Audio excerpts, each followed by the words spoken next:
we're going to be inheriting a trillion-plus dollar deficit. And if we do nothing, then we will continue to see red ink as far as the eye can see.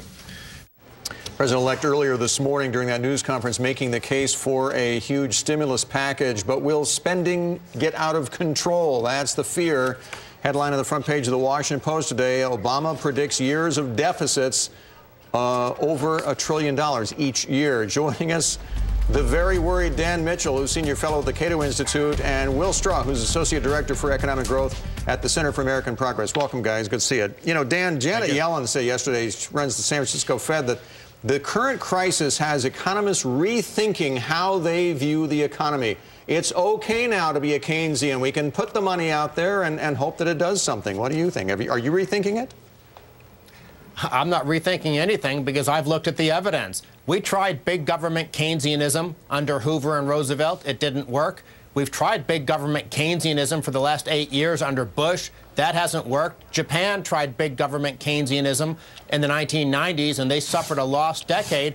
The notion that bigger government makes the economy stronger, well, if that was true, then France should be an economic tiger and Hong Kong should be a basket case, but it's the other way around. The reality is, if we make government bigger, we're just on an express train to becoming a slow-growth, stagnant welfare state like France. Will Straw, what do you think?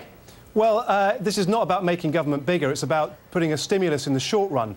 And facts are facts, and I'm afraid that Dan's not quite right about... What's so short, though? It's going to be years that we're going to have deficits. Let's just go back to the 30s first. It was true that in the 30s themselves, actually, FDR was not so keen on stimulus spending. By the time the war took place and deficits really were very high, that was when unemployment came down. So the 1930s and 40s is an example of this working. What's happening now is that you've got to have a stimulus, you've got to have a sizable stimulus now, otherwise the deficits will continue long into the future because tax receipts will decline and you'll see deficits going much further into the future than taking a hit up front. Dan Mitchell, you're shaking your head there. Yeah, we can see it already. But well, you know, I will say, Dan, that the president-elect has said he wants to see a 2-year time limit on a lot of this stimulus. I mean, he doesn't want to have this as far as the eye can see. Well, unfortunately, once you give politicians the keys to the liquor cabinet, they don't stop after 2 years. And let's just look at the facts.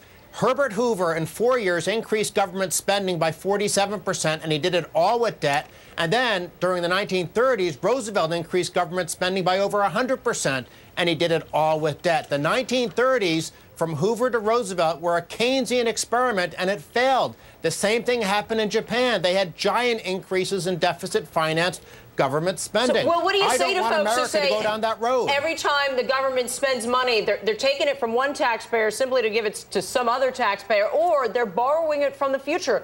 Our kids, some people call this fiscal child abuse because it's the kids who are going to have to pay this back. Well, you do have to borrow the money. There's no doubt about that. But the facts of the matter are that the US is in extremely good financial shape. Debt is much lower as a percentage of GDP than most other developed countries. Japan, as Dan points out, has 5 times higher debt per GDP. So America's in a position where it can afford to do this. And I don't accept the argument that Obama will want to carry on doing this for years and years.